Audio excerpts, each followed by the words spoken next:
안녕하세요 여러분. 매일 오후 2시 여러분을 찾아뵙는 아시아투데이 TV의 장혜찬 정치 펀치입니다. 오늘은 저희 방송 시스템 문제로 조금 늦게 생방송 시작하게 된 점 여러분께 양해를 구합니다.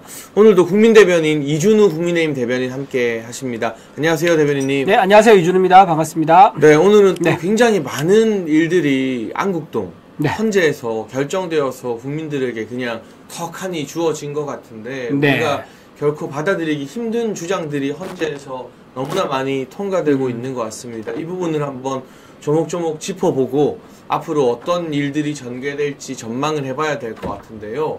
우선은 첫 번째로 헌재에서 40여 대해서 임명하라라는 식으로 사실상 우원식 국회의장의 손을 들어줬습니다.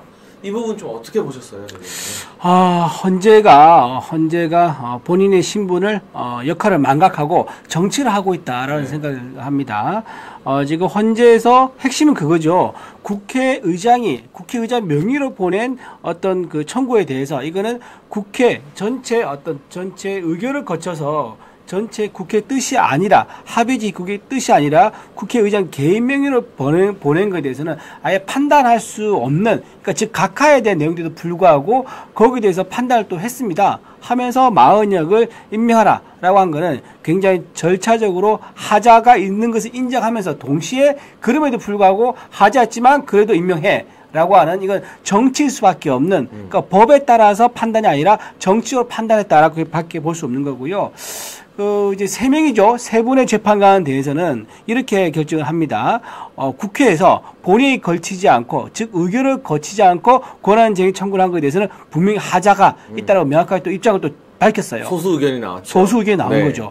그렇다 그러면 이거는 각하감인 거지. 이거를 가지고 절차적 하자를 인정하되 하지만 마은혁 재판관을 임명하라. 이렇게 모순적인 상황을 두 가지의 목소리를 한 기관에서 내고 있다. 굉장히 좀 받아들일 수 없는 그런 결론이 나온 것 같아요. 그러니까 이 결론을 총체적으로 종합하자면 일단 8명이 전부 다 만장일치한 부분은 최상목 대행이 이제 마은혁 재판관 임명하지 않는 게 국회의 권한 침해다.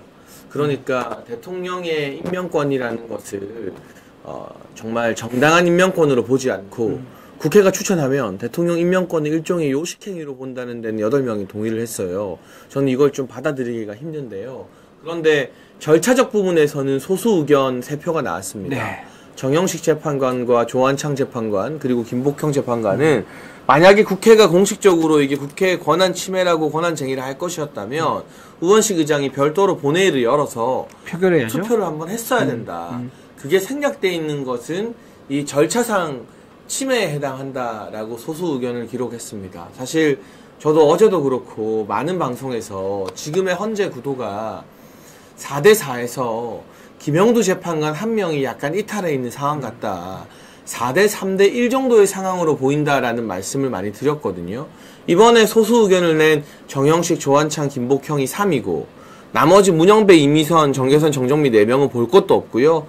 김영두 1명이 좀 오락가락하는 것 같다라는 말씀을 많이 드렸는데 이번에 소수 의견에서 김영두 재판관은 빠졌다는 것을 보면 실제로 이 4대 3대 1이 5대 3이 될 수 있는 구도까지도 현재 헌재 상황으로 우리가 유추해 봐야 되는 것 같고, 그래서 여기서 중요한 부분은 5대 3이면 대통령 탄핵은 기각이 됩니다. 뭐 한덕수 총리 탄핵도 그렇고, 그리고 김영두 재판관이 적어도 이진숙 방통위원장 탄핵 심판에서는 기각편에 섰잖아요.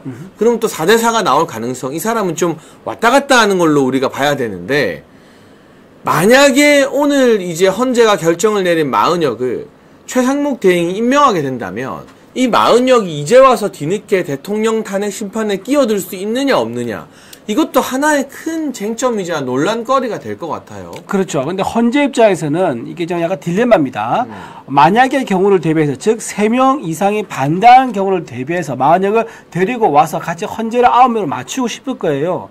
그런데 마은혁 재판관이 들어오게 되면은 9명이 되는 대신에 다시 재판 갱신하는 절차를 거쳐야 시간이 됩니다. 많이 늘어지게 되죠. 그러면 네. 최소 2주는 더 걸립니다. 그렇기 때문에 그러면 문영배 재판관이 처음부터 얘기했던 속도 있게 판단하겠다. 이게 차질이 생기는 거예요. 네. 그래서 딜레마다. 마흔역 재판관으로 9명 채우고 싶지만 9명 채우게 되면 심판이 늦어진다. 이런 딜레마가 있기 때문에 아마도 쉽지는 않을 거다. 그렇게 좀 보고요. 더군다나 지금 오늘 이재명 대표 재판기 선고일이 정해졌지 않습니까? 네, 3월 26일이죠. 3월 26일이죠. 네. 그러면 딱 2주가 늦어진다면요. 이 3월 26일과 같은 주가 됩니다. 그래서 현실적으로 마흔역 재판관을 불러와서 재판을 갱신하는 그런 절차는 어렵지 않을까라고 생각을 좀 해봅니다. 일단 우리가 첫 번째로 주목해야 될 것은 최상목의 선택입니다. 네. 우선은 헌재가 이 권한쟁의에서 국회 편을 들어줬다고 해서 최상목 대행이 이걸 무조건 임명할 어떤 근거는 없거든요. 그렇죠. 네네. 실제로 헌재에서는요, 여러분 특정 법안에 대해서 이거 위헌이다, 이거 새롭게 입법하라는 요구를 국회에 많이 합니다. 그런데 그렇다고 해서 국회가 바로 입법을 하느냐? 그냥 묵혀두고 지나가는 것들이 굉장히 많아요. 예를 들면 뭐 종교와 관련된 것이라거나 뭐 여러 가지 아주 민감한 사안들, 뭐 병역이 되었든 뭐 이런 다양한 사안에 대해서 헌재가 이거 이제 위헌이니까 법 고치세요 하는데 국회가 그때그때 고치지 않아서 그냥 법이 진공 상태로 옛날 법은 그대로 남아 있는데 헌재가 위헌이라고 했으니 수사기관이 수사하고 처벌만 안 하는 약간 그런 상태로 남아 있는 것들이 굉장히 많아요. 그렇기 그렇죠. 때문에 최상목 대행의 선택이 주목이 되는데 일단 최 대행은 헌재의 판결을 존중한다 했어요. 그리고 결정문을 조금 더 꼼꼼하게 검토해 보겠다고 했는데 저는 애시당초 최상목이 이 정계선 재판관과 조한창 재판관을 한덕수 총리 뜻과 반대로 임명을 하면서 이 사단이 일어났다고 보거든요. 최상목 대행의 선택은 좀 어떻게 될 거라고 보십니까? 저는 최상목 대행이 이제 밝힌 그 멘트 있지 않습니까? 헌재 결정을 존중한다. 이거는 굉장히 다분히 이제 일반직 공무원으로서 원론적인, 네. 일반직 공무원으로 할 수 있는 최선의 멘트였다. 멘트였다 생각하고 지금 최상목 대행은요 정치인이 아니에요. 정치인이 아니고 고위공직자 일반직 공무원이기 때문에 공무원으로 할 수 있는 이제 어떤 법에 대한 존중, 법에 대한 인정 이런 걸 형식적으로 영혼 없이 한 내용인 거고 네. 다만 뒤에서 얘기했던 좀 더 꼼꼼히 살펴보겠다. 이 말은 한덕수 권한대행의 뜻을 지금이라도 좀 받아들이겠다.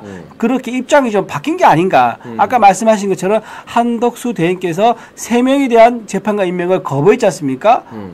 절차적 하자가 있고 합의가 안 됐다고 해서 그런데도 불구하고 2명을 추진했더니 어떤 결과가 나왔습니까? 헌재가 지금 대통령 탄핵을 속도적으로 끌었지 않습니까? 헌재가 정치적으로 한다는 것을 본인도 인정할 거예요. 그러다 보니까 본인이 한 명을 보냈을 경우에 마흔역 재판관 임명했을 경우에 더 정치적인 헌재를 만들 수 있는 역사적 죄인이 될 수 있다. 그런 판단을 하기 때문에 겉으로는 존중한다 하지만 속으로는 아마 이거는 임명해주지 않을 그런 가능성이 되게 높아 보인다 생각합니다. 네, 그래서 사실은 이 최상목 대행이 첫 단추를 잘못 낀 것에 대한 우리의 질책, 비판은 100번, 1000번을 해도 모자란데 지금이라도 저는 최상목 대행이 이런 결정을 했으면 좋겠어요. 이거 한덕수 총리 탄핵 사건 선고 보고 결정하겠다. 왜냐하면 지금 뭐 TV조선 단독 보도도 그렇고 이 한덕수 총리에 대한 탄핵 심판 선고를 윤석열 대통령보다 훨씬 더 먼저 할 수 있다. 심지어는 다음 주에 할 수도 있다라는 관측이 나오잖아요. 그러면 한덕수 총리가 돌아오게 되면 애시당초 한 총리는 이 마흔역뿐만이 아니라 정계선과 조원창의 임명도 반대했던 사람입니다. 그렇죠. 그러니까 그 부분에 대해서 이 한덕수 총리에게 맡기면 되는 거거든요.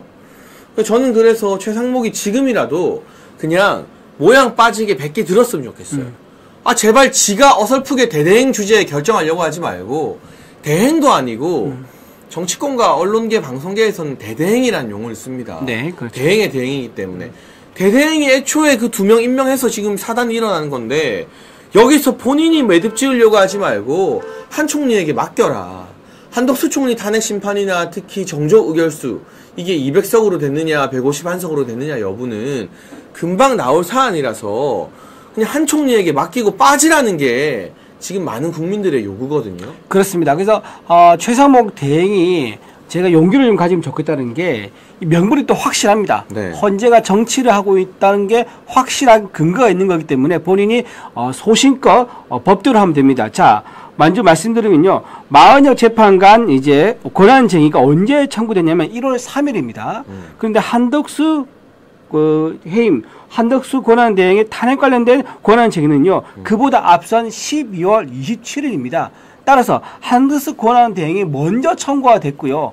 또 하나 가장 중요한 게 뭐냐면 현재 대통령 권한을 누가 대행하고 있냐. 이게 더 중요한 판단 아니겠습니까? 마은혁 재판관이 헌재 오냐 아냐는 그보다 굉장히 마이너한 문제예요. 왜냐하면 8명으로도 지금 헌재가 가동이 가능하거든요. 근데 권한 대행에 대해서는요. 대행이 결격 사유가 없다면 대대행을 만들지 않고 대응으로 복원시켜 주는 게 더 중요한 문제 아닙니까? 그렇죠. 네. 그렇기 때문에 청구 먼저 권한 청구가 먼저 한덕수 대행에 대해서 됐기 때문에 선입 선출 원칙과 더 중요성에 따라서 한덕수 권한 대행에 대한 판단, 권한 쟁의에 대한 판단 여기에 대해서 나올 때까지 기다렸다가 임명을 판단하겠다라고 해도 전혀 법적 문제 없고 명분에도 전혀 하자가 없습니다. 그래서 최상목 대행께서 좀 용기를 가지고 이거는 소신껏 해도 된다. 눈치 보지 마라. 야당의 거대 야당 이재명의 눈치를 보지 마라. 말씀드립니다. 그래서 저는 국회도 좀 너무 납작이 두꺼운 것 같아요. 제가 아까 설명드린 것처럼 국회가 헌법재판소로부터 위헌 판결이나 권한쟁의 판결을 받고 안 바꾼 법안이 몇 개인지 그리고 법안 하나를 바꿀 때까지 얼마가 소요됐는지 등등을 뭐 어느 기사로도 제가 본 기억이 있는데 우리 아시아투데이에서도 한번 집중 분석해 주시면 좋을 것 같아요. 예를 들면 네네. 이거 법안 위헌이라고 했는데 국회가 이걸 거의 뭐 1년, 2년째 법안 발의 안 하고 그냥 그대로 묵히고 있는 사례들도 허다하거든요. 그런 사례를 미루어 보면 최상목 대대행이 이거를 뭐 1주, 2주 또는 한 달, 2달 정도 결정하지 않고 미루고 뭐 유권 해석도 받고 숙고하는 게 그렇게 국회가 이제까지 이제 위헌 판결 받았던 법안을 빨리 해결하지 않는 것에 비하면 결코 늦은 조치가 아니거든요. 그런 여론전도 저는 좀 필요하다는 생각이 들고 지금 이제 민주당에서는 마은혁을 임명시키려고 목을 거는 이유가 있대요. 그러니까 이게 앞서 이준우 위원이 말씀해 주신 것처럼 이준우 대변인님 말씀처럼 마은혁이 윤석열 대통령 탄핵 선거에 참여할 가능성이 현실적으로 좀 낮습니다. 다만 이 민주당 이것들은 무슨 생각을 하느냐. 이재명이 2심에서 이 선거법 유죄가 나오잖아요. 네. 그러면 정말 이 공직선거법 허위사실 유포를 헌법재판소로 들고 갈 생각인 거예요. 이미 권한쟁의를 했다가 한번 기각이 됐잖아요. 그렇죠. 그러니까 이게 공직선거법 이 자체를 아예 위헌으로 만들 생각이 위헌 심판청 제청을 했죠. 그렇죠. 네네. 그게 하나 있는 거고 두 번째는 이 인간들이 지금 김칫국을 한 사발 들이키고 있잖아요. 어쨌거나 조기 대선이 돼서 이재명이 대통령이 됐는데 그러면 대법원에서 이 재판을 계속해서 결론을 내느냐 마느냐가 화제일 거잖아요. 지금 상식적인 법학자들은 전부 다 대통령이 되더라도 이미 진행 중인 재판은 계속 하는 거다라고 하고 있어요. 그렇죠. 그거를 이제 헌재에 들고 가서 대통령이 되면 재판도 중단시킨다. 이런 결정을 지금 받아내겠다는 거예요. 그 머릿수를 맞추기 위해서 마은혁 한 명이 중요하다라는 게 지금 민주당과 이재명 측의 판단인 것 그렇죠. 같은데. 예. 그래서 지금 또 하나 입법이 된 게 뭐냐? 바로 헌법재판관들이 임기가 만료돼도 연장할 수 있게 하는. 뒤에 다른 이제 재판관이 오지 않으면 6개월간 연장을 하는 그런 입법을 냈습니다. 방금 말씀하신 것처럼 마은혁 재판관을 집어넣고 그리고 지금 나가게 되어 있는 저기 누구죠? 문영배, 이미선 두 명이죠. 네. 문영배, 이미선 이분이 4월 중순입니다. 4월 18일. 4월 18일 요 임기 4월 11일인가 하지 싶어요. 어쨌든 요 임기까지 임기가 되어 있기 때문에 이거를 연장시켜서 적어도 5명의 헌법재판관들을 앉혀두게 되면 아까 말한 대로 대통령이 되고 나면 대통령 되기 전에 진행되어 왔던 재판에 대해서는 효력이 없이 중지를 한다. 이 판단을 이끌어내기 위해서 마은혁도 집어넣고 입법도 하고 그러니까 역시 거대 제왕적 의회 권력 앞에서는 이렇게 정부가 가지고 있는 행정권부터 해서 법의 어떤 기본 정신이 와르르 무너지는 이런 것들이 지금 일어나고 있다 이렇게 볼 수 있습니다. 그리고 제가 이 말씀을 꼭 드리고 싶은데요. 뭐 이거는 아직까지 우리가 가정할 일은 아니고 최후의 최후를 우리가 조금 대비하는 차원에서 만약에 대통령 탄핵 심판이 끝나지 않은 채로 4월 18일 이후까지 시간이 이렇게 좀 연장이 되거나 끌릴 수 있잖아요. 아니면 마은혁이 들어왔는데 대통령에 대한 선고가 4월 18일 이전에 이렇게 문영배, 이미선 임기 만료 전에 안 날 수도 있어요. 그럼 그 당시 대통령 권한 대행이 아마 저는 탄핵 기각돼서 돌아올 한덕수 총리일 가능성도 있는 거고요. 그렇죠. 만약에 우리 윤석열 대통령님에 대한 판결이 안 나면 그러면 눈치 보지 말고 보수 성향의 헌법재판관 그냥 임명해 버렸으면 좋겠어요. 왜냐하면 대행은 헌법재판관을 임명할 수 없다라는 논리로 한덕수 총리가 이걸 안 했잖아요. 그렇죠. 그랬더니 탄핵시키고 최상목이 임명을 시켰잖아요. 네. 그럼 이제 한덕수 총리도 문영배 이미선 나가리 됐어? 내가 그러면은 확실한 보수 성향 정영식 재판관 같은 사람 네. 내가 임명해 버리겠다. 네. 이건 물론 뭐 가정의 가정입니다. 아직 네. 그때가 안 왔고. 네. 그러니까 마음 같아서는 그래서 헌재를 좌파들로 자각시켜서 이거 헌재 가지고 정치하겠다고 하는 이재명과 민주당의 음모를 완전히 초장에 저는 박살내고 분쇄했으면 좋겠다라는 생각이 요즘 저 헌재와 민주당 하는 꼴을 보면 좀 강하게 드는 것 같습니다. 그렇죠. 근데 이제 현실적으로 이제 국회가 지금 야당에 의해서 지금 장악됐기 때문에 헌법재판관들의 이제 인사청문회 이게 동의를 안 해주겠죠. 동의를 안 해주겠죠. 열리는 것 자체도 아마 어려울 것 같고 어쨌든 현실적으로 좀 곤란함이 있겠지만 그럼에도 불구하고 이론적으로는 한덕수 총리가 정말 용기를 가진다면 이거 균형 맞추는 거 이거는 역사적 사명이라 할 수 있는 거예요. 바로 잡아야죠. 왜냐하면 지금 국회 추천목이라서 대통령 임명권은 의미가 없다라는 판결을 헌재가 내린 거잖아요. 그러면 역으로 대통령 추천목은 국회 동의나 뭐 이런 거 의미 없다라고 판단할 수도 있는 거잖아요. 그렇죠. 역으로는 할 수 있죠. 네. 그러니까 이게 네. 헌재의 판결이 그만큼 다 자승자박 말꼬리 잡기가 돼버리는 거예요. 맞습니다. 이게 네. 너무나 자기들 편한 쪽으로 판결을 내렸기 때문에 참 화가 나는 상황인데요. 이제 헌재 재판관의 권위가 완전히 땅에 떨어지고 실추되어 있는데 여기서 우리가 조금 더 마은혁이 만약 임명이 된다고 했을 때 대통령 탄핵 심판에 영향을 끼칠 수 있을까 이 부분은 조금 토론해봐야 될 것 같은데 네. 일단 여러분 변론갱신이라는 단어를 좀 주목해 주십시오. 새로운 재판관이 합류를 하게 되면 변론갱신 절차를 거쳐야 됩니다. 그런데 이게 뭐 헌재가 일방적으로 변론갱신을 할 수 있다 없다 뭐 이런 이야기가 아니에요. 이건 무조건 받아들여야만 되는 건데 그러면 그동안의 재판 기록 뭐 증인 신문 기록 최종 변론까지도 이 모든 것을 마은혁 재판관, 새로운 재판관이 다 들을 수 있는 갱신 절차를 추가로 잡는 게 필요합니다.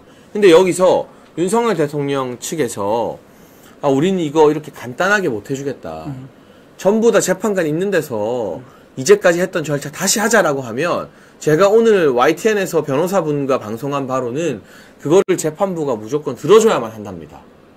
그러니까 마은혁이 재판을 진행하고 참여하게 되면 대통령 측이 요청하고 이 변론갱신을 간단하게 그냥 간소화하겠다는데 동의를 안 하면 다시 증인 부르고 다시 증인 신문하는 이 절차들을 9명 재판관 깔아놓고 앉혀놓고 해야 된다. 그러면 최소한 한 달에서 2달은 더 걸린다라는 게 법조계 해석이라는데 그렇게 되면은 이재명의 대법원 선고가 또 성큼성큼 눈앞으로 다가오게 되거든요. 그래서 실질적으로는 마은혁이 이 뭐 6명 이상이 동의하느냐 안 하느냐를 가르는 탄핵 심판 선고에는 참여하기 좀 어려울 것으로 보인다는데 이 부분은 좀 어떻게 전망하십니까? 그렇죠. 그 아까 말씀하신 그런 게 대통령 측 변호인단이 동의하지 않으면은 모든 절차를 처음부터 다시 거쳐야 한다. 이런 문제가 있다는 것을 헌법재판관들이 안다 그러면은 마은혁 재판관 임명을 하려고 하지 않겠죠. 왜냐면 이재명 대표보다 먼저 심판을 내려야 되니까. 근데 이재명 대표의 항소심이 3월 26일에 정해졌지 않습니까? 네. 그렇다면 모든 시계의 중심축이 3월 26일에 잡혀 있을 거예요. 무조건 거기보다 빨리 결론 내자라고 하기 때문에 모험을 하지 않을 겁니다. 그래서 현재 마은혁 재판관 임명에 대해서는 아까 말씀하신 대로 만약의 경우에 대비해서 대통령이 됐을 경우에 들어왔을 때 위헌 제청, 그러니까 선거법 위반이죠. 거기에 대해서 판단하는 그런 안정적인 이제 재판관 수를 확보하기 위한 용도일 수도 있으나 현재 윤석열 대통령의 탄핵 관련해서는 마은혁 재판관을 끌어들여서 같이 심판을 논하는 거는 썩 좋은 수는 아닌 것 같다 이 생각이 좀 듭니다. 근데 만에 하나 정말 이런 경우를 상상하기 힘들지만 문영배나 좌파 판사들이 변론갱신 절차를 간소화시킨다. 단순히 그냥 기록 검토하고 자료 보는 시간을 한 1, 2주 주는 것 정도로 마은혁을 선고에 참여시키겠다라고 하면 그때는 진짜 들고 일어나야 되는 거예요.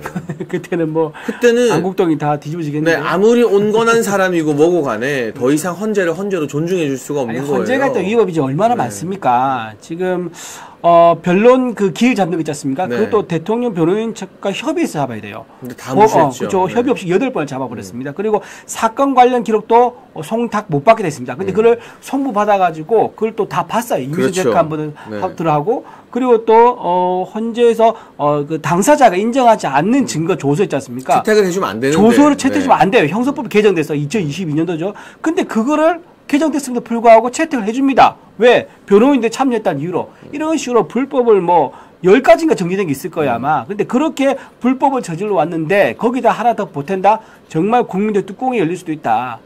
헌재가 그런 국민들 민심을 완전히 그렇게 무시하는 이런 선택을 과연 하겠느냐.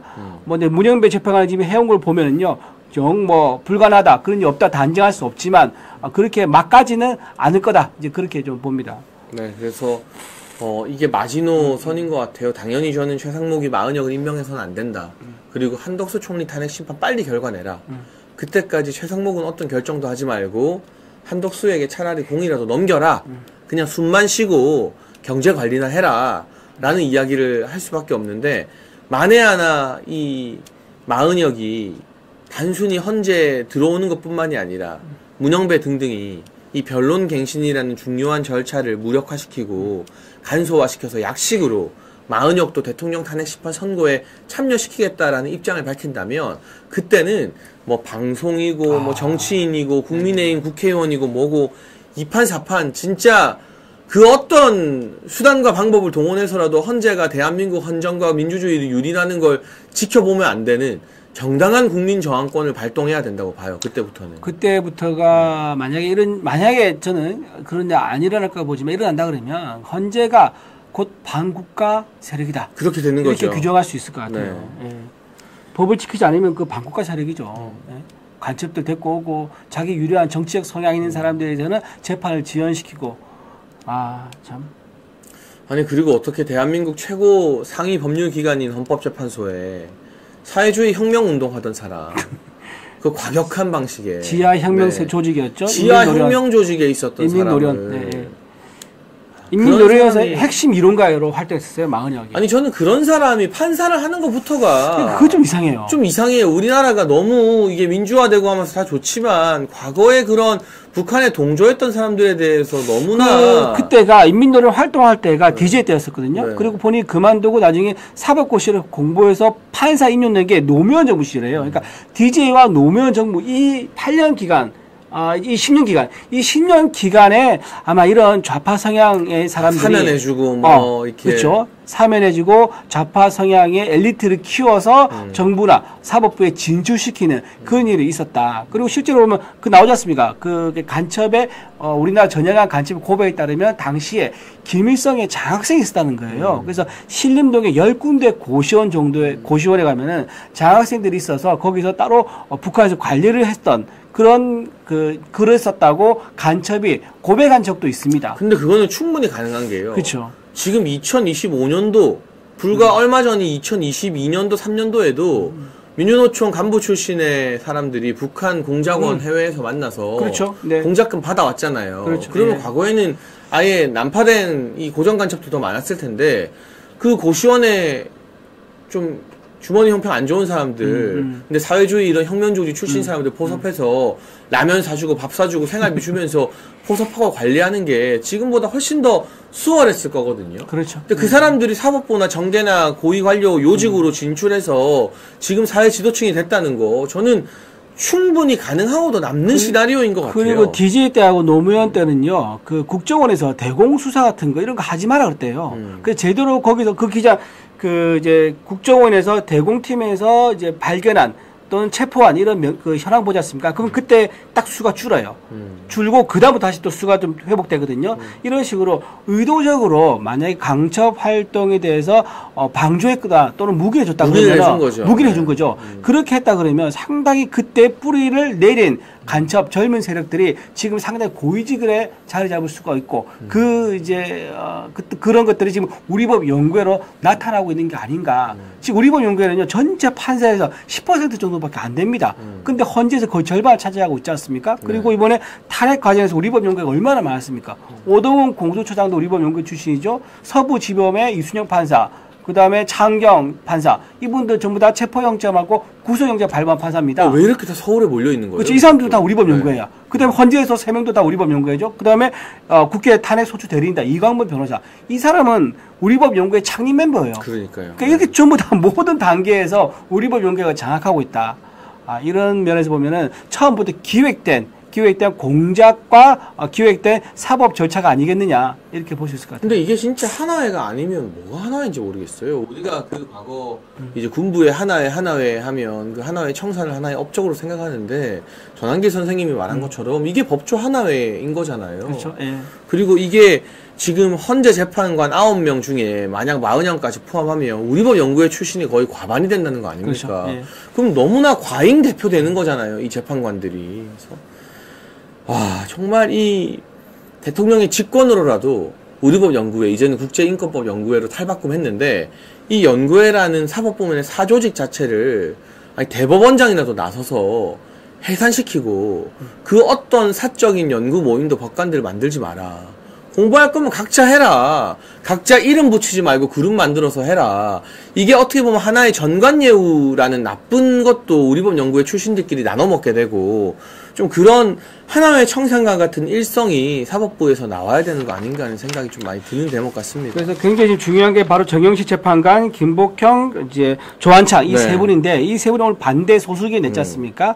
이런 이제 경향을 보건데 지금 상당히 평의회에서 지금도 평의회가 열리고 있을 건데 평의회에서 굉장히 4대4 내지 5대3으로 팽팽한 상황일 거다. 근데 이 팽팽한 상황이 끝까지 가느냐가 제일 중요한 거예요. 선고 심판 결정 나기 전까지 이 상황이 유지된다. 팽팽한 긴장감 유지된다. 그게 어디 달렸는지 아세요? 바로 3월 1일입니다. 3월 1일. 3월 1일, 3월 1일 날 압도적인 시민들의 함성과 목소리가 나온다 그러면요. 이 세 명이 힘을 냅니다. 용기를 냅니다. 소신과 법과 양심, 버틸 수 있는 명분이 그렇죠. 생기는 거죠. 그죠. 버텨서 내가 소신껏 판단할 수 있는 의견을 낼 수 있는 힘이 생기는 거예요. 그래서 이 세 분들이 힘을 낼 수 있도록 3월 1일 날 숨만 쉴 수 있으면 걸을 수만 있으면 나와야 된다. 그 말씀 드립니다. 저는 그리고 우리가 김영두 재판관에 대해서도 좀 주목했으면 좋겠어요. 제가 계속 이 이야기를 몇 주 전부터 반복하고 있는데 애초에 재판 진행할 때도 보면 가장 아리까리한 티가 나요. 그죠. 그 김영두 재판관 이번에도 결국 5대3에서 5쪽으로 가버렸잖아요. 그쵸. 그러면 이게 분위기가 쏠린다니까요. 여기에 만약 40명이 임명이라도 되면 선고에 참여를 안 해도 헌재 구성원 내부의 다수결이 6대3 이렇게 갔다. 그러면 나머지 3명이 또 버티기가 그만큼 힘들어지는 거거든요. 그러니까 김영두 당신 정신 차려라. 뭐 하는 사람이냐. 왜 문영배 수작질에 놀아나느냐. 원래 자리로 돌아와라. 라는 그 강력한 외침이 3월 1일에 우리가 문영배 이미선만 막 뭐라 한다고 해결될 게 아니라 그렇죠. 문영배 이미선은 이미 우리한테 욕먹는 거 자기들이 감수하고 좌파의 영웅이 되기로 마음먹은 인간들입니다. 양심이 있으면 그 짓을 하고 있겠습니까? 인민 영웅이 되기로 했죠. 예, 그 주식 그렇게 하고 있는 이미선 같은 작자들한테 무슨 양심이 있겠습니까? 김영두한테 강력한 압박과 호소를 해야 됩니다. 정신 차려라. 왜 문영배한테 놀아나느냐. 저는 그런 전략적인 움직임과 구호, 여론전이 좀 있어야 된다는 생각이 오늘의 5대3 판결을 보면서도 좀 강하게 많이 드는 것 같습니다. 그리고 대학생의 시국선언이 지금 계속 이어지고 있더라고요. 네, 그래서 오늘도 보니까 어제와 오늘 보니까 더 시국선언에 참여하는 대학교들이 더 늘어나더라고요. 늘어나요? 네. 계속 늘어나고 있는데 대학생들 2030 젊은 세대가 목소리를 내주면 우리 40, 50, 60, 70보다 또 다릅니다. 또 에너지가 더 많은 젊은 세대고 앞으로 미래를 이끌어날 대한민국을 이끌어나갈 세대이기 때문에 그 세대가 목소리를 낸다면요. 지금 김영두 재판관이 아마 귀담아 듣지 않을까 싶습니다. 네. 대학생들 3월 1일 날 마로니에 공원에 모인다 하더라고요. 네, 별도로 또. 네. 마로니에 공원에 모여서 광화문으로 행진해서 합류를 한다 그럽니다. 네. 그래서 굉장히 규모가 커질 것 같은데 네. 많은 대학생들이 시국선에 참여했으면 좋겠다 말씀드립니다. 네, 지금 보니까 뭐 호남 지방에서도 뭐 여러 이 전남대니 조선대니 하는 곳 등등에서도 시국선언 검토되고 또 하기도 하고 많은 논란들 이렇게 뉴스를 만들어내는 것 자체가 너무나 긍정적인 현상이거든요. 근데 여러분 잊지 마시고 김영두라는 이름, 이 김영두를 압박하는 게 탄핵 심판의 키가 될 수도 있다라는 부분을 좀 주목해서 보시면 좋겠습니다. 저희가 잠깐 중간 광고 한 번만 할게요. 아시아투데이와 함께하는 새롭게 리뉴얼된 알부민 2090 울트라 맥스입니다. 알부민 간에서 만들어지는 혈관 단백질 성분인데요. 간과 심장 컨디션 개선, 피로 회복과 신체 기능 강화에 도움이 됩니다. 아투TV 구독자분들을 위한 2+1 단독 특가 이벤트도 준비되어 있으니까요. 아래 전화번호로 전화 주시고요. 함께 겨울철 건강관리 하시면 좋겠습니다. 네. 저 방금 마셨어요. 카메라 저 비출 때 마셔야 되는데. 네, 저도 방금 이 아시아투데이 정치펀치 할 때마다 알부민과 함께 하고 있습니다. 이제 주제를 조금 바뀌어 보도록 하죠. 선관위에서 또 헌재와 선관위의 오늘 아주 더러운 검은 커넥션 등이 발표가 된 것 같은데요. 일단 감사원이 그동안 선관위를 감사했던 결과들이 발표됐는데 이것도 충격적이지만 더 놀라운 사실은 오늘 헌재에서 여러분 지금 마은영 임명 관련해서만 좀 화제가 되고 있는 감이 없잖아 있는데 감사원이 선관위를 감사하는 게 위헌이다. 선관위는 독립적인 기구다. 아무 데서도 건드리지 마라. 이런 식의 좀 말도 안 되는 판결을 내놓았어요. 이거 좀 어떻게 보십니까, 대변인님? 굉장히 선관위가 무소불위의 권력을 가지고 있고 신의 기관을 자처하고 있다. 이재명 대표가 신의 사제라고 민주당에서 그러지 않습니까? 신의 사제 못지않은 신의 기관이 바로 선관위였구나라고 확인할 수 있고요. 굉장히 충격적입니다. 제가 지금 말씀을 좀 드릴게요. 17개 시도 선관위에서 2014년부터 2020년까지 조사를 했는데요. 167에 대해서 경력 채용 전수 조사를 했더니 662건의 규정 위반, 즉 불법 채용 비리가 있었다는 겁니다. 어마어마하네요. 네. 중앙선관위도 마찬가지예요. 중앙선관위도 이 기간 동안 경력자 채용 전수 조사했더니 약 200여 건이 넘는 그런 불법 채용이 확인이 됐습니다. 자, 지금 이렇게 한 기관이 이렇게 비리 종합 선물 세트를 보여주고 있는데 내용이 이렇습니다. 이렇게 해서 떨어진 사람이 800여 명이 넘거든요. 그렇다 그러면 거꾸로 얘기하면요. 일반 국민들은 엄마 아빠가 선관위 직원이 아니어서 떨어졌다는 거예요. 이 얼마나 참 분통이 터질 일입니까? 내가 노력하고 시험 점수 잘 보고 준비 열심히 한 만큼 채용이 공정하게 심사받아서 채용이 될 거란 믿음 하에서 이 좁은 문에서 수만 명의 청년들이 모여서 공부하고 준비했단 말이에요. 요새 진짜 죽어라 박 터지죠. 그렇죠. 이거 취업 한번 하려면. 그렇죠. 근데 우리가 조국 사태 때 왜 그렇게 국민들이 분노했었죠? 조민이 시험 한 보지 않고 아버지 엄마의 그런 음덕으로 즉 가짜 경력 조회, 가짜 경력 만들어서 그걸 통해 가지고 7개, 8개 가짜 경력으로 고려대 가고 부산대 의정 간 거 아니겠습니까? 거기에 대해서 분노를 한 거죠. 마찬가지입니다. 지금 이 선관위 직원들의 불법 채용, 자녀들의 불법 채용 때문에 떨어진 일반인이 800명이 넘습니다. 이 800명이 정말 영문도 모르고 황당하게 떨어진 거예요. 자, 그렇게 된 거고, 더 충격적인 건요, 이제 실제 사례가 좀 몇 가지 말씀드리면은 2021년 9월입니다. 경남 선관위에 자녀 채용 비리 투서가 들어와요. 중앙선관위가 어떻게 하는지 아세요? 점검을 안 합니다. 점검하지 않고요. 문제없음 종결 처리 내는데 그때 문제없음 종결 처리 낼 때 그 중앙선관위가 경남선관위를 뭐라 부르는지 아세요? 가족회사라고 불러요. 가족회사. 이거 원래 가족회사다? 원래 가족회사이기 때문에 가족은 우리 가족끼리는 우리가 건드는 게 아니야. 라고 하면서 경남선관위를 왜 이런 투서를 넣느냐고 짜증을 냈던 거 아니겠습니까? 정신 나간 인간들이에요. 미친 거죠. 진짜. 미친 거. 자, 이게 왜 이런 일이 일어나냐. 그 위에 있는 선관위 사무총장입니다. 이 사무총장 장관급입니다. 장관이 벌써 그렇게 했어요. 자, 김세환 전 선관위 사무총장인데 이분이 아들 채용 비리가 있었습니다. 원래 아들이 인천 강화군청에 8급으로 들어가요. 그런데 2020년 1월에 인천시 선관위로 경력 채용으로 이제 입사가 됩니다. 이때 어떻게 했느냐? 선발 인원을 원래 공고된 거 있지 않습니까? 거기서 한 명 더 추가를 합니다. 몰래. 원래 공고를 하고 되는데 몰래 한 명 추가를 하고요. 그다음에 공고 횟수와 다른 심사 서류 기준을 제시를 합니다. 야, 이 서류 심사할 때 이 기준으로 새로 심사를 해라고 하면서 새로운 기준을 넣은 거예요. 아마 아들에게 유리한 심사 서류 내용이겠죠. 그렇게 하고 심사위원은요.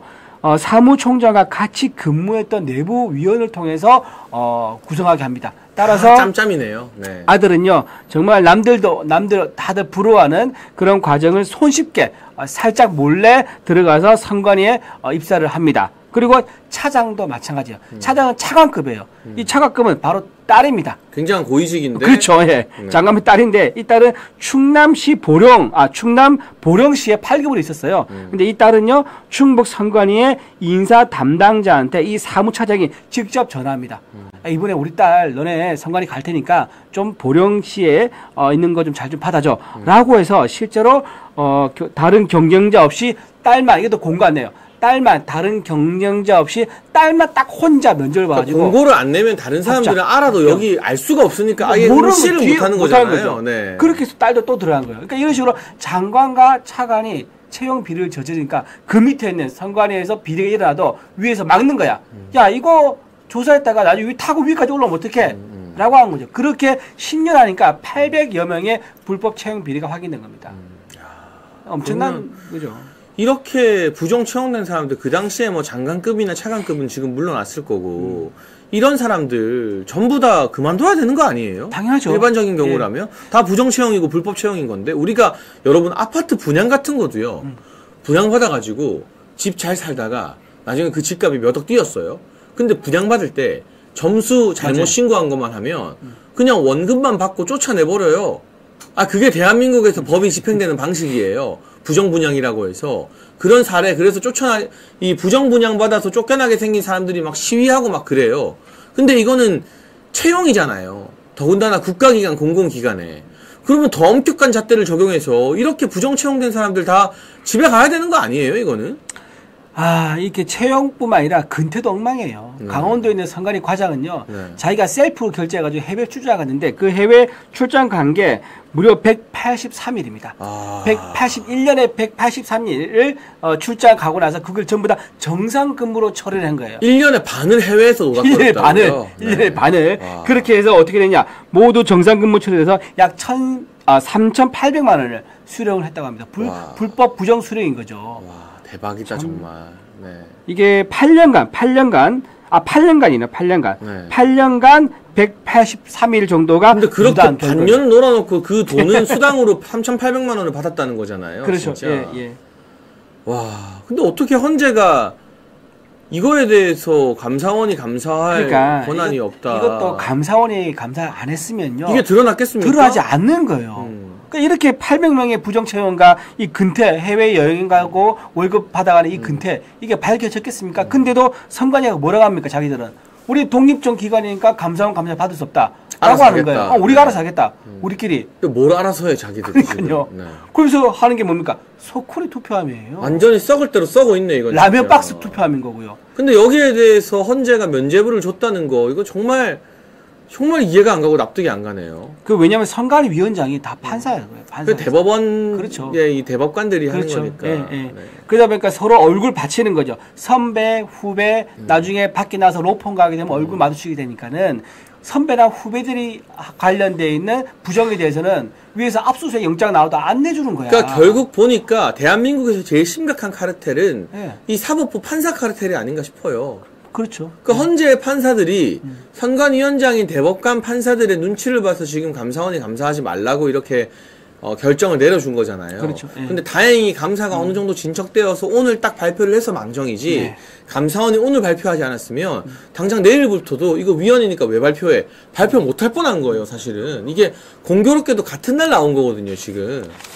공교로운 건지 감사원 발표 날 거를 알고 헌재가 물타기 하려고 한 건지 그건 알 수 없습니다만, 저는 어떻게 보면 감사원에서 감사를 하다가 헌재가 오늘 선고한대. 그래서 그러면 이제 더 늦어지면 우리가 이제 못하니까 그럴 수도 있겠다. 정말 구국의 심정으로 감사원이 오늘 발표한 걸 수도 있겠다라는 생각도 들어요. 맞아요. 그럴 수도 있습니다. 맞아요. 참. 이게 여러분 멀쩡하게 공부 잘하고 열심히 노력하는 800명이 헌재 가족 채용 때문에 피해를 봤다는 거잖아요. 그리고 제가 이 기사들을 보니까, 감사 결과를 보니까 이 선관위 고위직이 그냥 전화해서 채용 청탁하는 게 아주 일상적인 일이었대요. 정말 사실은 일반인 상상할 수 없는 거예요. 왜냐하면 우리는 걸리면 큰일 나니까. 그쵸. 엄두도 못 내고 네. 그런 청탁도 정말 조심스럽게 돌려서 막 물밑에서 하려고 하는 게 일반적인 어떤 적발된 범죄에서 나오는 모습인데 여기는 이제 아예 썩어 있다 보니까 자기들이 잘못하는 줄도 모르고 그냥 하는 거죠, 이거. 이게 어디서 굉장히 유사한 유형이 있냐면요. 민노총이 그랬었어요. 아, 민노총이요? 민노총이 어떻게 했냐면 민노총이 이제 회사랑 협상하지 않습니까? 노사 협정할 때 그때 뭘 조건 걸었냐면은 민노총 자녀들을 우선 채용한다 그러는 거예요. 맞아요. 막 그런 조건들 막 임단협에 포함시키려고 그렇죠. 하고 난리가 났죠. 나중에 이게 검찰에서 이게 불법이다라고 해가지고 왜냐하면 이게 공정 경제한데 아주 공고를 내지 않습니까? 근데 그 공고에 이미 절반 정도가 채용 대상 정해져 있다면 이건 굉장히 심각한 사회 규약이다 위반인 거죠. 사회적 신뢰를 떨어뜨린 거죠. 그래서 이게 노동부에서 이걸 지적을 해가지고 이걸 고치게 만들었습니다. 이것도 나중에 노동부 감사가 없었으면 이게 밝혀지지 않았을 거예요. 이런 식으로 감사를 통해서 민노총의 어떤 그런 흑막이라 할 수 있죠. 검은 거래. 그러니까 귀족 노조들 현대자동차에 들어가면요 연봉이 얼마 안 가서 1억이 넘습니다. 일반 사무직 좋은 대학 스카이 나와도 1억 넘기 쉽지 않아요. 근데 거기서는 워낙 노조가 강성이다 보니까요. 거기서는 근로자들이 쉽게 고연봉을 받고 있는 귀족 노조라는 별칭을 얻고 있습니다. 그런데도 불구하고 계속 해마다 파업을 하면서 또 이번에 하나오션 같은 경우는요. 지난번에 금속 노조가 점거를 해가지고 굉장히 470억인가요? 손실이 났습니다. 2달 동안 공장을 못 돌리니까. 네네. 거기에 대해서 하나오션에서 민노총 불법 파업한 것에 대한 손해배상을 청구를 했었어요. 근데 이번에 어떻게 했습니까? 이재명 대표가 찾아가서 하나오션에다가 야, 이 민노총 이거 손해배상 청구한 거 이거 좀 그냥 넘어가면 안 주겠니? 넘어가면 안 되겠니? 라고 말을 했다는 거예요.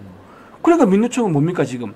자기들이 우리가 불법 파업하고 경영의 손실을 일으켜도 다 뒷배가 돼준다 민주당이. 그렇지. 네. 민주당에서 와서 이거 풀어주고 다 봐주니까 더 자신감 가지고 더 불법 파업을 하면서 경영진을 압박하면서 그런 식으로 끌고 갈 거 아니겠습니까? 그러면 어떻게 됩니까? 다 기업들이 우리나라 아니고 해외 나갑니다. 그 다음에 고용도 줄이고 투자 줄이고 기업이 경영을 마음대로 못하고 투자를 못하는데 어떻게 회사를 유지할 수 있겠습니까? 스스로 우리가 기업 경제 살리기 이런 거 얘기를 여야 할 것 없이 하고 있지만 정말로 내용을 따져보고 판단해야 된다. 이재명 대표가 말하고 있는 어떤 경제 활성화 이게 정말 이 말과 행동이 일치하고 있는 건지 살펴봐야 된다 말씀드립니다. 그러니까 지금 이 헌재와 선관위의 검은 커넥션 등으로 드러난 게 단순히 헌재 문제, 선관위 문제만이 아니라 대한민국이 이제 좌파 카르텔 안에 있으면 무슨 죄를 저질러도 처벌받지 않고 그리고 이렇게 가족 불법 채용해도 되고 또 민노총 케이스처럼 이게 노란봉투법이 정확히 그 내용이잖아요. 불법 파업으로 수백억 수천억 손실을 입혀도 회사 보고 노조에다가 손해배상 청구하지 말라는 거잖아요. 그러면 당연히 이제 노조의 시위가 어떻게 되겠어요? 더 극단적이고 더 과격하고 회사에 손해를 많이 끼치는 방향이 되겠죠. 그죠. 얘네들이 회사한테 한 100억 받고 싶은데 우리가 파업하면 200억 손해 난다. 근데 너네는 어차피 소송 못 하잖아. 그러면 200억 손해 보지 말고 우리한테 100억 주고 치워. 이게 노란봉투법이 내포하고 있는 아니거든요. 근데 여러분 이게 조폭이지 이게 노조예요. 이런 식의 협상법이라는 게. 그걸 뒤에서 회사 보고 소송하지 마라 그냥 넘어가 달라라고 하는 게 이재명과 민주당 그 뒷배 노릇을 하면서 결국 대한민국 기업을 완전히 이제 공산화시켜서 그러니까 사유기업이 아니라 정부 한마디에 정치권 한마디에 찍소리도 못하게 만들어서 정치인들이 그 위에서 어떤 지배계층이 되겠다는 거고요. 그러니까 이게 다 한 덩어리로 묶여서 돌아가고 있는 일련의 흐름이다. 여기에 정말 이 얽히고 설킨 매듭을 옛날에 알렉산더 대왕이 푸는 게 아니라 칼로 그냥 팍 잘라버렸잖아요. 그 퀴즈를 받았을 때. 이거를 그냥 일도양단 딱 척결해 줄 수 있는 사람이 저는 대한민국 정치인 중에서는 현재로서는 윤석열 대통령밖에 없다.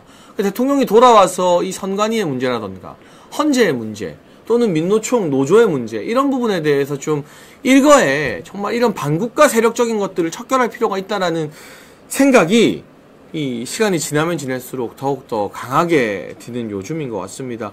그런데 이제 어떻게 보세요, 대변인님? 네. 헌재는 위헌이라 했지만 네. 감사원의 결과는 나왔어요. 네. 그럼 감사원이 이 결과를 바탕으로 보통 검찰에 수사를 의뢰하잖아요. 네네. 그러면 검찰에서 어쨌든 이 결과가 나왔으니까 이거는 위헌인 감사를 통한 결과니까 수사를 못 한다고 할까요? 아니면 이 선관위의 부정채용 의혹에 대해서 본격적인 수사에 들어가게 될까요? 수사에 들어가야죠. 이건 들어가야 됩니다. 왜냐하면 이게 헌재에서는 이제 뭐 그 심판을 할 수 있죠. 행정 심판을 할 수 있는데 이 감사원의 어떤 감사 결과 효력까지 무효화시키는 것은 아니에요. 그래서 헌재에서 지금 검찰에다가 고발했다고 했기 때문에 이미 작년 4월인가요? 그때도 한번 고발했었거든요. 네. 그때 27명인가 전 현직 그 선관위 위원들을 간부들을 고발했었습니다. 네. 그래서 이번에 30명 가까이 되는 걸 알고 있는데 이 효력은 그대로 유지가 될 거고, 만약에 이런 불법 사례가 확인이 됐는데 네. 이거를 검찰에서 수사하지 않는다. 이거야말로 정말로 뭐라고 해야 되나요? 이거 법이 없는 무법천지 세상 아니겠습니까? 네, 네. 불법이 있는데 불법 확인됐고 증거가 있는데 그거를 수사기에서 수사를 안 한다? 그건 무법천지죠. 그래서 이거에 대해서는 아마 검찰에서 경찰에서 신속한 수사가 있지 않을까 싶습니다. 그러니까 지금 보니까 3주 전에 국민권익위에서 28명 검찰에 고발한 선관위 직원들은 검찰이 전부 다 증거 불충분으로 불기소 처분을 내렸다고 해요. 그런데 이제 증거가 새로 보강이 된 거잖아요. 감사원 감사 결과로. 그러면 검찰도 재수사를 들어가서 여기에 대해서 다시 기소할지 말지 등등을 조금 따져봐야 된다라는 생각이 드네요. 네. 와, 근데 진짜 대한민국 검찰도 정말 이 대통령과 그 주변인들에 대해서 이때다 싶어서 배신하면서 수사하는 것과 다르게, 어떻게 감사원 결과가 발표되기 전이라고 하지만 국민권익위가 고발한 선관위 채용 관련자 28명에 대해서 증거 불충분으로 불기소 결정을 내릴 수 있는지 이게 참 이해가 안 되네요. 네. 그렇죠. 지금 만약에 대통령께서 계엄을 하지 않았고 감사원이 선관위에 대해서 이제 감사하지 않았다 그러면은 네. 앞으로 또 10년, 20년 계속 이런 식으로 불법 채용이 이루어졌을 것이고, 그러면 수많은 청년들이 영문도 모르게 좌절감을 느꼈을 거 아니겠습니까? 자기 인생 걸고 1년, 2년, 3년을 아마 준비를 할 거예요. 입사 그렇죠. 준비를. 네. 그런데 거기에 허송세월을 보낸 거예요. 그러니까 얼마나 참 이 젊은 사람들한테 좌절감을 심어준 일입니까? 그러니까 2030 청년들이 고려 나온 이유가 이런 것들이 확인되기 때문에 고려 나오는 거예요. 그리고 이 부정채용으로 적발된 사람들, 당사자들 다 뽑아내서 그만두게 해야 되는 이유가 뭐냐면, 이 사람들이 지금 윤석열 정부에서 이게 화두가 되어가지고 선관위의 어떤 부정채용, 그리고 뭐 해외 출장 엄청 가고 하는 것들이 다 적발됐잖아요. 이 사람들 그냥 냅두면 보수 정권이나 보수 정당에 대해서 우호적인 생각을 하겠어요? 복수심을 품겠죠. 그럼 선거 관리에 있어서 선관위 직원들이 아다르고 어다르다 하는 것 때문에 지역의 후보들이 인생이 좌우되고 얼마나 많이 시달리는데, 좌파 편향적으로, 민주당 편향적으로 선거 관리를 하겠죠. 다 또 끼리끼리고 가족이라고 하니까. 그러니까 선관위의 중립성을 위해서라도 이참에 윤석열 정부에서 적발돼서 문제가 된 사람들 모조리 다 재판받고 선관위 직원 그만두게 해야 되는 거예요. 이거는 너무나 당연하게도. 얘네를 그냥 거기에 가족회사에 냅두면 그 가족들이 민주당을 가족으로 생각하지, 자기들 괴롭히고 이 진실을 밝혀낸 국민의힘 정부, 국민의힘을 뭐라고 생각하겠습니까? 원수라고 생각하고 복수하려고 들지 않겠습니까? 이거 당연하게도. 그렇죠. 지금 자기들 800명이죠. 지금 불법 채용된 네. 사람들이 800명의 사람들은 지금 민주당 정권에 대해서 굉장히 고마워하고 우호적일 겁니다. 그렇겠죠. 왜냐? 지금 국민의힘 정권 안에서 자기들이 불법 입사한 게 달걀에 드러났으니까, 네. 들통이 났으니까. 그래서 복수심, 보복을 하고 싶을 거예요. 그래서 만약에 선관위에서 판단해야 되는 그런 이슈가 생기면은 아무래도 국민의힘에 불리할 가능성이 높죠. 그럼요. 그러면 네. 그런 식으로 800명이 전국에서 곳곳에서 그런 식으로 선거법 적용한 거에 있어서 중요한 역할을 하는 자리에 있다 그러면은 굉장히 이거는 불공정 선거가 될 수밖에 없는 겁니다. 뭐 이러니 뭐 10명도 아니고 8명도 아니에요. 800명이 됩니다. 800명. 네, 네. 800명의 사람들이 이렇게 불법 편향되게 선거법 적용을 할 수 있기 때문에 빨리 이 사람들을 쏙가내서 정리를 해야 된다. 말씀드립니다. 그래서 선관위를 이참에 해체하고요. 한번 재종립해서 행안부 산하기관으로 만들어야 돼요. 얘네가 뭐라고 독립된 헌법기관 운운하면서 고개 쳐들고 감사원 감사도 안 받겠다는. 그리고 선관위 위원장을 재판관으로 하면 안 돼. 네, 그럼요. 그럼 다 짬짬이가 되는 거예요. 그러면 영장이 안 나와. 영장이 안 나와. 다 짬짬이가 되는 맞아요. 건데요. 네. 네. 그래서 해외 사례 같은 경우는 그 재판관이 한 데가 몇 군데 있다고는 합니다. 하는데 그렇게 재판관들 하지 않는 그런 사례를 연구해가지고 우리나라도 좀 공정성을 확보하고 사법부로부터 좀 자유로운 그런 그러니까 이게 검찰이 법무부 산하지만 독립성을 인정받는 것처럼 선관위를 행안부 산하에 두고 대신에 어느 정도 독립성을 좀 보장해주고 잘못이 있거나 문제가 있으면 행안부가 책임지고 총대 메고 감찰하고 들여다볼 수 있게 해야지 헌법기관이란 딱지를 붙여놓으니까 지들이 아주 뭐 정치인과 국민들 머리 꼭대기에 앉아가지고 우리는 아무리 잘못 저질러도 우리는 가족회사야 하는 이 꼬라지를 우리가 왜 지켜봐야 됩니까? 그렇죠. 네. 정말 이 입시에서 억울하게 탈락한 800명의 청년들이 오늘의 감사 결과와 그것마저도 아니다, 너네는 감사할 자격이 없다라고 선관위를 감싸는 헌재를 보면서 피눈물을 흘리지 않을까 하는 생각이 듭니다. 방금 속보 하나 들어왔네요. 네. 지금 국회에서 명태균 특검법이 본회의 통과됐다 합니다. 여기에 대해서도요. 네. 당론으로 국민의힘이 반대했는데 김상욱 혼자만 찬성표를 던졌다고 하네요. 미치겠습니다. 김상욱 지금 의원이 지금 한동훈 그 단톡방에서도 지금 그 쫓겨났다 그러죠? 네, 한동훈 뭐 언더 73인가? 근데 또 자기들끼리는 댓글 내고 서로 응원한다 뭐 이러고 있어요. 정말 김상욱 의원 이분이 정체성이 뭔지 모르겠습니다. 뭐 어쨌든 명태균 특검법은 최상목 대행이 거부권 행사 때문에 아마 있고요. 통과되지는 네. 않을 것 같습니다. 네. 거부권 행사가 되겠죠 당연히. 아무튼 참 하루가 지날수록 이렇게 사나운 뉴스들이 전해지고 있는 힘든 시국이지만 이럴수록 더 정신을 바짝 차리고 우리 대통령이 돌아와서 그 알렉산더 대왕이 매듭을 딱 한 칼에 자른 것처럼 이런 난맥상의 문제들을 해결해 주기를 바라야 하는 우리가 더더욱 힘을 내서 버텨야 되는 그런 시점이 아닌가 싶습니다. 그리고 오늘 그 헌법개정 특별위원회 위원이 임명됐다 그러더라고요. 네. 오늘 비상대책위원회 의결사항인데요. 성일종 의원이 이제 위원장인가? 위원장인 모르겠는데 하여튼 위원으로 확정이 됐고요. 신상범 의원, 조은희 의원, 최영두, 유상범 이런 분들 5분이 헌법개정특별위원회 위원으로 임명이 됐고 나머지 분들은 이제 비공개 인사로 해서 국민의힘에서 헌법 개정을 위한 본격적인 논의에 착수했다 말씀드립니다. 이 헌법 개정은요 사실 여러분 맨 처음 언제부터 시작된 줄 아세요? DJ 때부터. 엄청 오래된 뉴스죠. DJ 때부터 그러니까 본인도 아는 거예요. 87년에 헌법이 만들어졌는데 불과 10년도 안 돼서 이게 한계가 있다라고 하면서 개헌하자라는 의지를 냈었는데 그게 노무현하면서 이명박 박근혜 가면서 전부 다 안 되는 거예요. 왜 안 됐냐? 그 헌법 개정하려면 1년을 누군가한테는 단축을 해야 돼. 1년 정도를. 왜냐하면 헌법 개정 주요년이 4년 중임제거든요. 네. 그러니까 누군가 1년 단축을 해야 되는데 아무도 1년 단축을 안 하려는 거야. 온전히 5년을 다 임기를 채우고 싶은 거예요. 그러다 보니까 이게 계속 안 됐었거든요. 그런데 지금 이번에 대통령께서 임기에 연연하지 않고 개헌을 하고 싶다라고 헌재에서 밝혔지 않습니까? 최종 변론에서 정말 지금이 좋은 기회다. 이번 기회에 좀 헌법 개정해가지고요.